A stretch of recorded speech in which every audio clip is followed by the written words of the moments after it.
শিক্ষামন্ত্রী ডক্টর আ.ন.ম এহসানুল হক মিলন বলেছেন, শিক্ষার মান উন্নয়নে সরকার নানা পদক্ষেপ হাতে নিয়েছে, যাতে ভবিষ্যতে নিয়ম বহির্ভূত কোনো কাজ না হয়।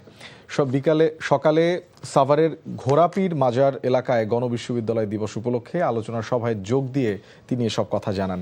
মন্ত্রী বলেন, চট্টগ্রামে বন্যা দুর্গত এলাকায় যেসব প্রতিষ্ঠানে শিক্ষার্থীরা পরীক্ষা দিতে পারেনি এ বিষয়ে খোঁজ খবর নেওয়া হচ্ছে এবং যথারীতি সময় তাদের পরীক্ষা নেওয়া হবে। এ সময় ঢাকা ১৯ আসনের সংসদ সদস্য ডাক্তার দেওয়ান মোহাম্মদ সালাউদ্দিন বাবু, গণবিশ্ববিদ্যালয়ের উপাচার্য প্রফেসর ডক্টর আবুল হোসেন উপস্থিত ছিলেন।